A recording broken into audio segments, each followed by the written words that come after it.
तर आणखीन एक महत्त्वाची बातमी, छगन भुजबळ शरद पवारांच्या भेटीसाठी आता पोहोचलेले आहेत आणि थोड्याच वेळात भुजबळ जे आहेत ते सिल्वर ओकवर पोहोचतील। भेटीचं कारण अद्याप गुलदस्त्यात असल्याची माहिती सूत्रांकडून मिळतेय। आपल्यासोबत जितेंद्र आव्हाड आहेत। आव्हाडजी, स्वागत आहे तुमचं TV9 मराठीमध्ये। भुजबळ शरद पवारांच्या भेटीसाठी गेलेले आहेत, तुम्ही याकडे कसं पाहता?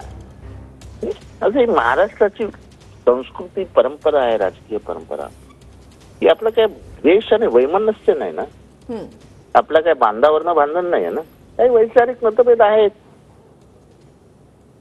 आणि टीका करणं त्यांचा लोकशाहीचा अधिकार आहे। कदाचित काल ते अस्वस्थ झाले असतील रिकाम्या खुर्च्या बघून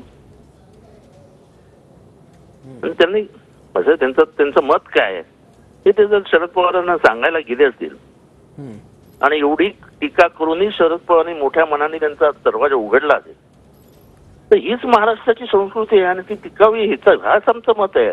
हे वैयक्तिक द्वेष, सूड, छोट्या केसेस करणं, जेलमध्ये टाकणं ही महाराष्ट्राची संस्कृती कधी राहिलेली नाही, कधी महाराष्ट्रात हे घडत नव्हतं।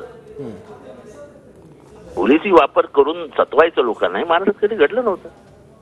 आम्ही भुजबळ साहेबांना सांगितलं की साहेब तुम्ही 2 वर्ष आम्हाला बोलवलंच नाही चर्चेला, ना मराठ्यांना चर्चेमध्ये बोलवलं ना ओबीसीच्या चर्चेमध्ये बोलवलं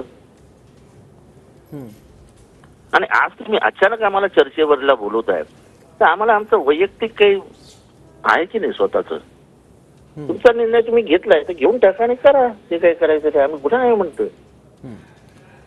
जितेंद्र आव्हाड, तुम्हाला सुद्धा भुजबळांचा फोन आल्याचं तुम्ही सांगितलं आणि ओबीसींबद्दल आपण बोललं पाहिजे असं भुजबळ म्हणाल्याचं तुम्ही सांगितलं, तर ओबीसी आणि मराठा आरक्षणाचा जो राज्यातला ज्वलंत प्रश्न आहे त्या अनुषंगानंच ही भेट असू शकते?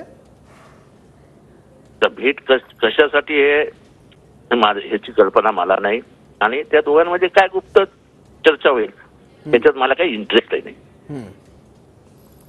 ठीक आहे, धन्यवाद आव्हाडजी तुम्ही आमच्याशी संवाद साधण्यासाठी। तर पवार गटाचे जितेंद्र आव्हाड आपल्या सोबत होते।